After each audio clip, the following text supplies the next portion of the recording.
तं नमामि गजाननं सदाशिवसमारम्भां शङ्कराचार्यमध्यमाम् अस्मदाचार्यपर्यन्तां वन्दे गुरुपरम्परां योगिनं विश्वनाथाख्यम् अस्मत्तातस्वरूपिणम् आत्मलाभात् परं लाभं वक्तारं न कदाचन गीतार्थग्रन्थकर्तारं श्रीगुरुं प्रणमाम्यहं योऽन्तः प्रविश्य मे वाचं धृतिं बुद्धिं प्रचोदयात्।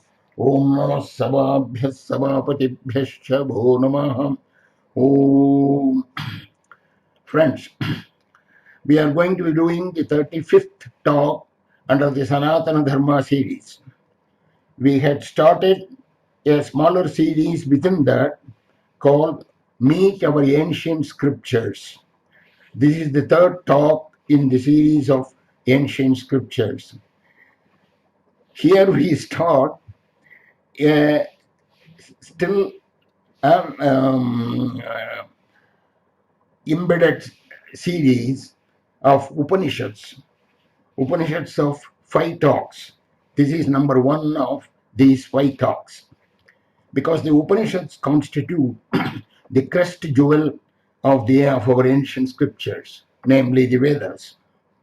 We are going to see the essence of the Upanishads in this and the succeeding 4 talks. We shall not take up the actual text of the Upanishads in any text in particular, but we shall see the essentials in one go, if at all it is possible, without taking up each text one after the other. In these 5 talks, we shall see the essentials, the entire body of knowledge as a summary. Of course, it is a tall order to hope to do justice to the essence of Upanishads in just 5 talks, but we shall try.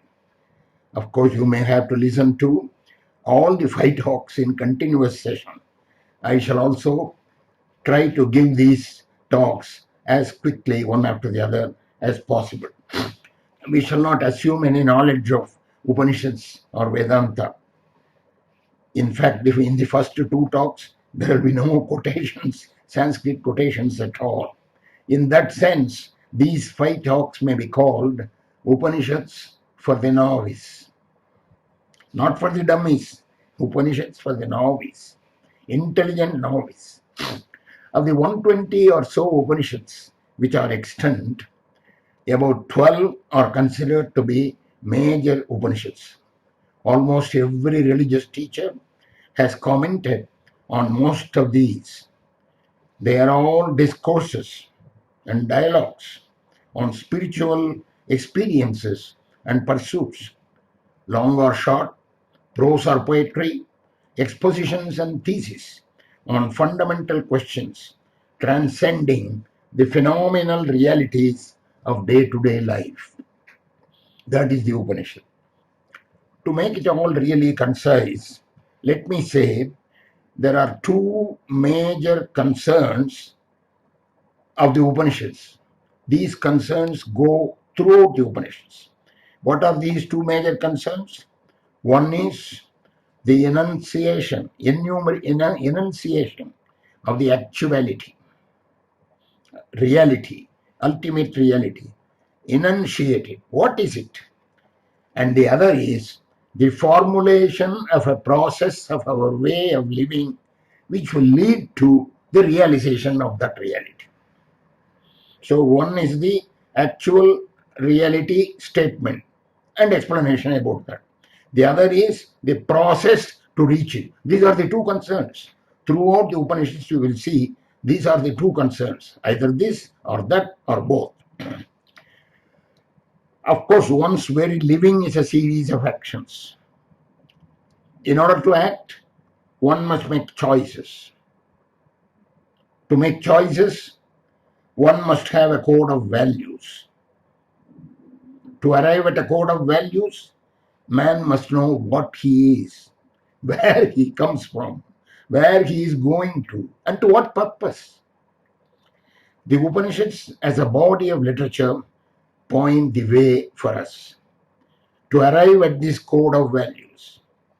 But remember, they aim at a code of eternal values, not temporary values.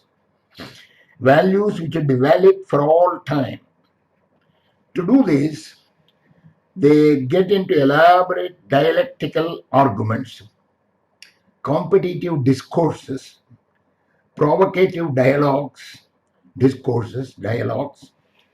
revealing reminiscences of spiritual experiences, personal or otherwise, descriptions of tentative conclusions after initial experimentation, numerous questions and varied answers to each of them, meditative searches after truth, joyous declarations of the ultimate wisdom, and last of all, very involved comparisons and analogies. Some of them very complicated and involved as to defy our understanding, and some of them as elementary as may verge on the naive. So there are discourses, dialogues, reminiscences, conclusions, so many things. You will see all of them. Broadly, the subject matter is always one or more of three things. What are these three things? God, self, universe. Only these. God, self, SELF, the universe, and their interrelationships. Remember, in dealing with this, their subject matter, the Upanishads neither depend solely on faith nor solely on reason. They don't depend solely on faith. They don't depend solely on reason. They don't depend solely on personal experience. By depending solely on faith, what happens? One may tend to become dogmatic. By depending solely on reason, one may fall into the trap of rationalizing one's own desire. By depending solely on personal experience, personal experience can be very deceptive. One may just be projecting one's own favorite ideas. Therefore, what the Upanishads do, they combine all these three to tell you the truth. That is why there are lots of reminiscences by great rishis who have had personal experiences. There are dialogues between Guru and Shishya. There are various questions raised and various answers given at different levels of thought. That is the Upanishad. That is the majesty of Upanishads. That is why they are great.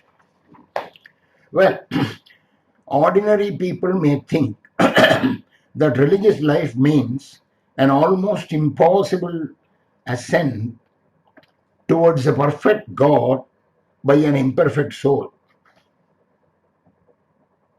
The ordinary opinion is that God is really unknowable because none of our senses can sense him. But the beauty of our Upanishads and therefore of Hinduism is that it teaches us that while God is infinitely higher than ourselves, he is nearer to us than our heart, hands and feet. He is the soul of our souls. He is the one that survives in us from childhood to adulthood, through old age, through old age and birth, from birth, as the I that we talk of when we refer to ourselves. He is God, is neither the body nor the senses, nor the mind, nor the ego. People who know all this might think that it is all very simple. I am starting from scratch. That's why I am talking at this level. I am starting from scratch. I hope to be able to reach somewhere near the peak within these 5 talks at all order years, So, that God, is neither the body nor the senses, nor the mind nor the ego, nor the intellect. He is the I. That is none of these. He is far distant from anything that we can call ours in a relational manner. Wife, spouse, issue, wealth, possession, anything that you call yours in any relation. He is the ever-present witness to all our thoughts, actions, and experiences. He is the self, our Atman.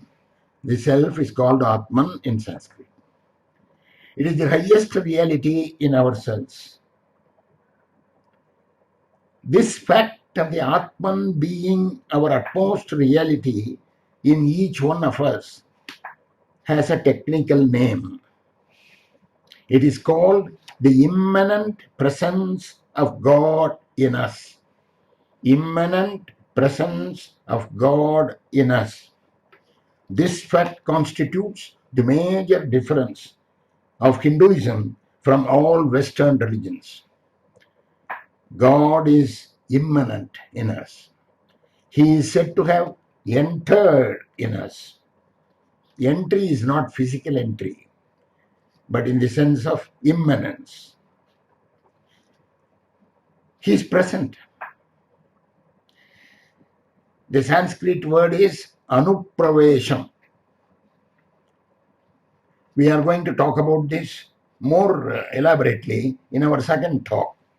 Several Upanishads talk about this with great emphasis, about this anupravesham, and commentators spend a lot of time explaining this concept. It is always elemental to say that God is everywhere. We all remember Prahlada's story on the manifestation of the Almighty God as Narasimha in a pillar. We think that this convinces the child and also us that God is everywhere. He is in the pillar, he is in the even dust.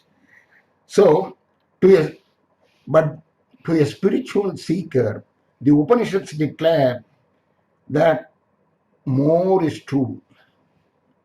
Not only God is everywhere, say the Upanishads, but in addition, there is nothing but God everywhere. Please take it as a slogan in your room. There is nothing but God everywhere. The concept of God in Hindu philosophy is unlike that in any other philosophy. It does not admit any naive explanation. Every physical expression amenable to sense perception, eyes, nose, touch, hear, sound, whatever.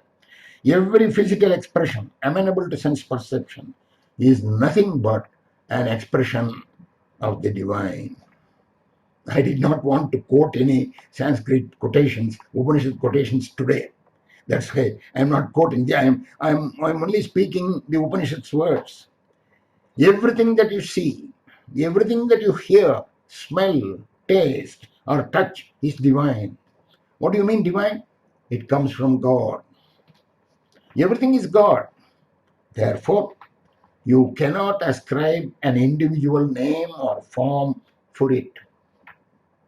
Once you delineate God by one name or form, you have circumscribed him and limited him, delimited him by the shallowness of worldly expression and imagery. Anything that has name and form is a creation of the mind. Try to think of something which has neither name and form, you will not be able to. Even color has a form to it, as physics will tell you. Even abstract qualities like honesty can be recognized only through their names. Nothing that exists is without a name and a form. But the Upanishads say all that exists has a common factor. What is the common factor? That common factor is the substratum. There is a substratum that exists. That is the common factor. We shall tell you what the substratum is very soon. All gold ornaments though different in name and form, are nothing but gold, as their commonality of content. All clay toys, though distinguishable by their names and forms, are not distinguishable as clay. A clay pot or a clay tumbler or a clay vessel, they are all the same in clay, as clay. They are not distinguishable as clay. The movie screen, all of us understand in modern times, what is the movie screen? It is the base for all the drama that takes place, that is superimposed on it. The screen itself is unsullied by any of the turmoil that takes place on it. The Upanishads say the substratum of divine existence called Brahman. They give it a name. I will tell you about the name shortly. The substratum of divine existence called Brahman permeates everything in the world. That is the substratum. That is the base. That is the support. It is the common substratum of everything. It is the common content of everything that has name or form, or both.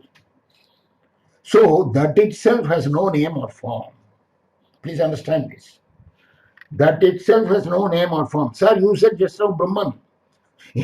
Upanishads wanted to talk about it, therefore it is given a name Brahman. There's a reason for it. Brahma means a large mass, massive, so many things. Anyway, Brahma. The Upanishads speak of it therefore as that, T-H-A-T, that, capital that, Tat in Sanskrit, that in the neuter gender. This is the God, or more precisely, the Godhead of Hinduism, of Hindu philosophy. They also speak of it as Brahman. Brahman means that which transcends everything. But no single name will describe it fully. All names and forms are His. This is the ultimate reality. This is the ultimate Godhead.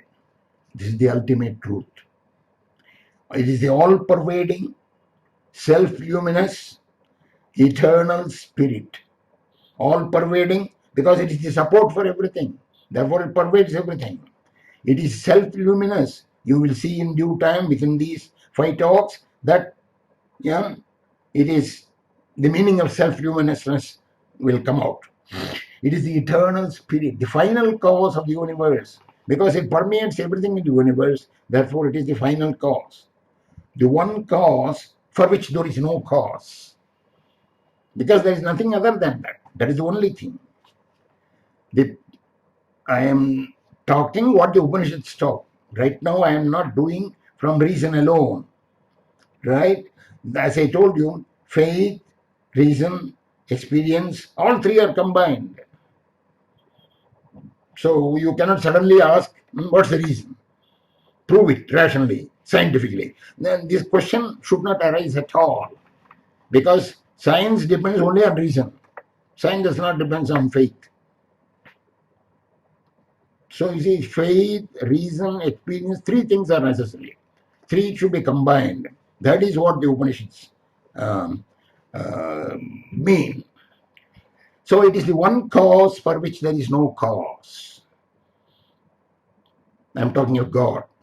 The power behind all tangible forces, every force goes back to it. The consciousness which animates all conscious beings. I am conscious. What is consciousness? Consciousness is God.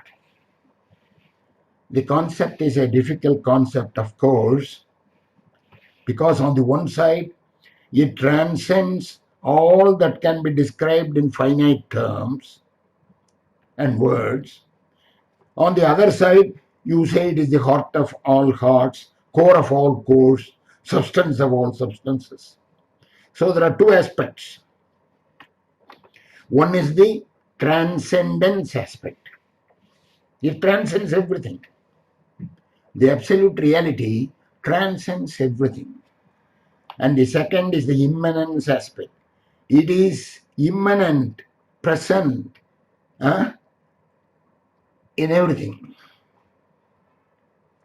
So there is a transcendence aspect, there is an immanence aspect. It is the immanence aspect, the implication of this from the Upanishadic teaching is missed by most people, except the great seers, rishis. To say that there is nothing but, you see, we just now said, God is not only everywhere, but there is nothing else. There is only God everywhere, isn't it? There is nothing but God everywhere. That's what we said. To say that there is nothing but God everywhere means what? We must be able to see God, godliness, and Godhead in everything that we see or meet or talk to or feel. This is the implication of God's immanence in everything. Suppose there is a wooden replica of a horse.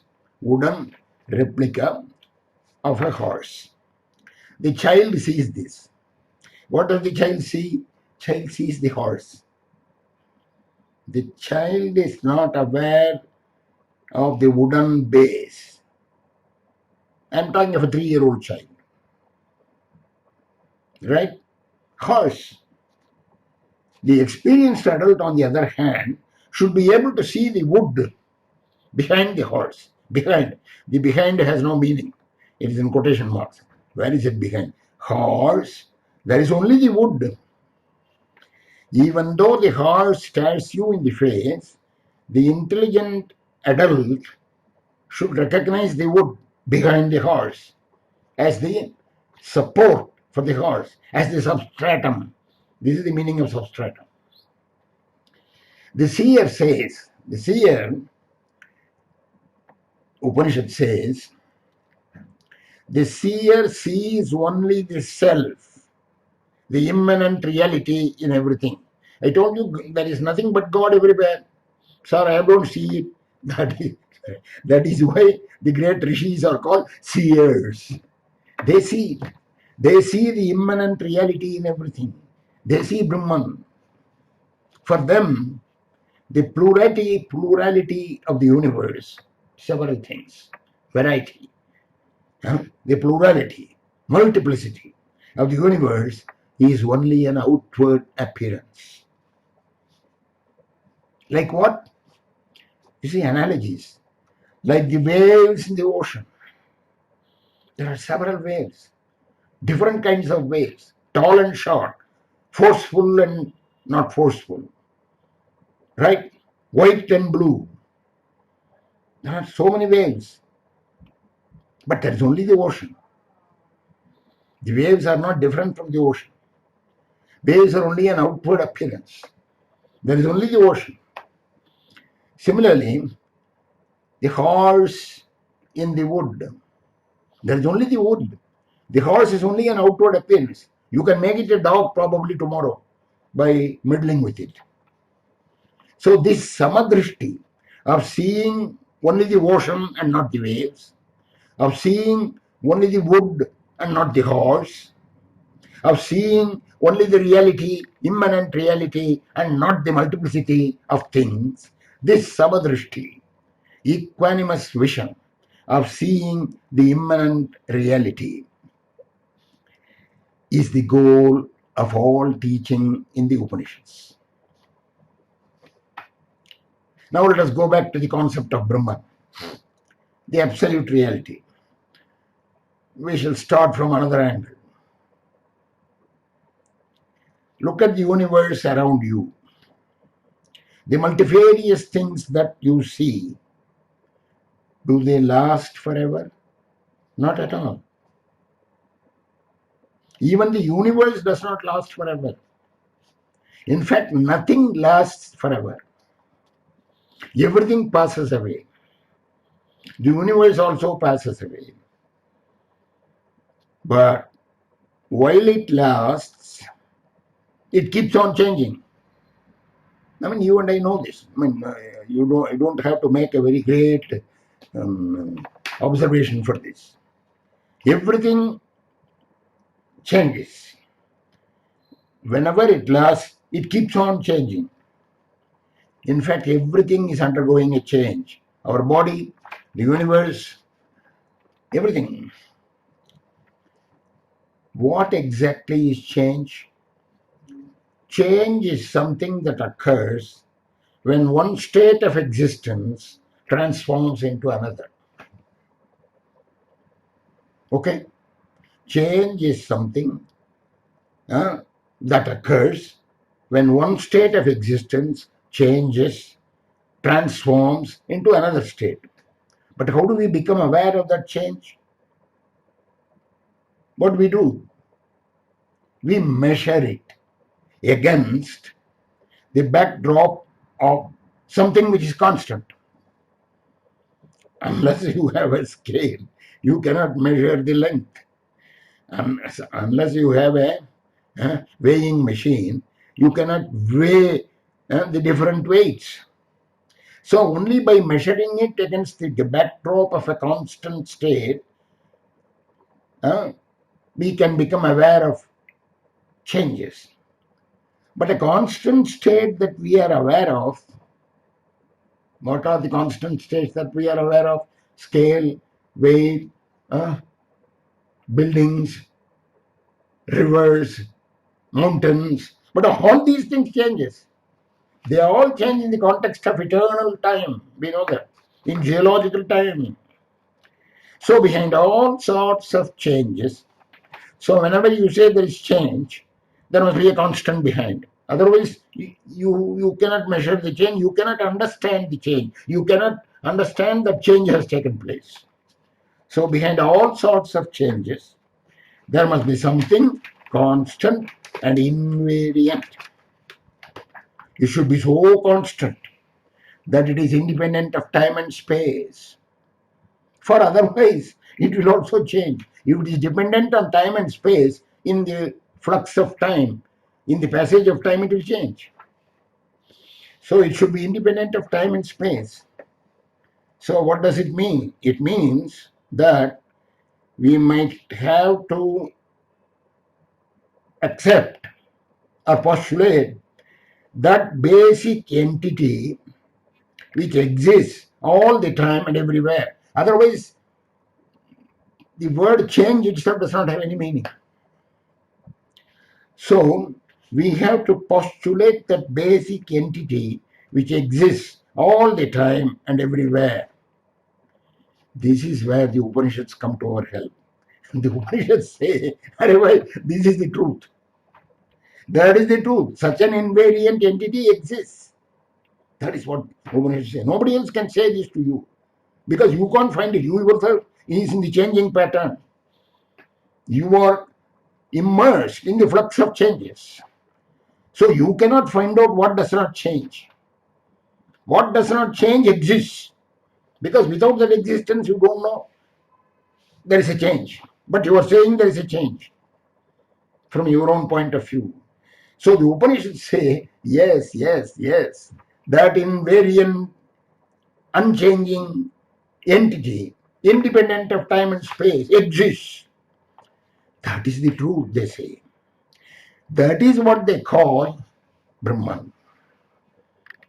IT, not information technology, it, that. But again, follow this. If Brahman exists all the time and everywhere in a changeless state, what is it? Brahman exists all the time, everywhere in a changeless state. Then it should also be infinite. Why? For if it is finite, what will happen? Addition of something outside the finite thing. Finite means there's something outside. Right? It's not all. Finite means not all. There's something outside. Something other. So if addition of something outside that entity should change, will change the original it, tat, Brahman. So Brahman is infinite, no doubt about it. It is changeless, it exists all the time and everywhere. Time and space independent, therefore it exists all the time. It is independent of space, therefore changes. It is the one absolute reality that pervades everything, animate or inanimate. This is the God, Godhead of Hindu philosophy. Whether the other religions accept it this way or not, I am not interested in speaking because I don't know. I have not read enough of the other religions to be able to tell you whether they accept this or not. But the whole point is, the Hindu philosophy comes to this conclusion, the Upanishads comes to this conclusion that there is one absolute entity, reality, Brahman. Remember, they have three things to fall back on: faith, what other people have told, seers, by their experience. So in that there is a faith. Then there is reason. Reason, whatever reasons I just now told you. So the one absolute reality pervades everything, animate or inanimate. Like what? Like gold pervades a golden ring. So because of this pervasiveness, it is said to be the cause of all that exists. The one cause, the costless cause. Why the costless cause? Because there is nothing else. Not only that, it is causeless, nameless, and formless. Sir gave the name Brahman to it. The name Brahman is what the Upanishads gave to it. It can be called by any name whatever. Everything that exists has to have a name. It cannot be nameless. But it is. But this also exists. It is not like anything that exists that we know. It is not in the category of anything that exists. Neti neti, na iti na iti. Brahman is not this, not that. It is nothing that can be circumscribed.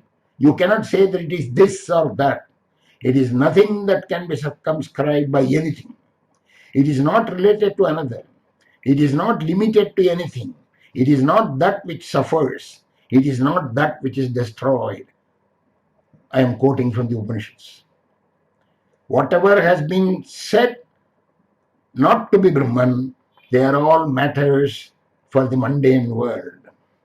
In other words, what is circumscribed, what is related, what is limited, what is destroyed, all these are material entities. Anything that exists because of that Brahman. Beings in the substratum. That Brahman is the substratum, the support for anything that exists. Pictures are painted on the screen. The category of pictures is distinct from the category of the screen. The screen exists in spite of the pictures. Without the pictures, the pictures change. Screen does not change. So category of pictures and category of screen are different. Similarly, Brahman belongs to the category of the screen. Don't take analogies too far.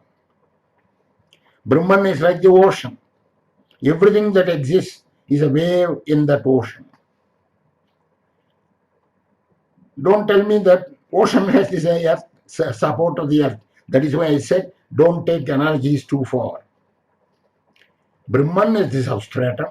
It never changes while everything else changes. Just to tell you that we brought the ocean and the waves. Brahman has no analogies. It is beyond space. Can you imagine space without earth, without water, without fire, without air? There are 5 elements. I am talking of space without earth, without fire, without water, without air. You cannot. Imagine space without this. So, the process is as follows. From the grossest to the finest. Grossest thing is the earth, bhumi, grossest thing. Earth to water, water to fire, fire to air, air to space.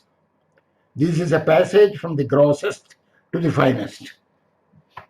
Negation of each grosser entity is possible within the framework of the more subtle one. Right? Earth is grosser than water. So you can negate earth, you can imagine everything is water. Water is grosser than fire.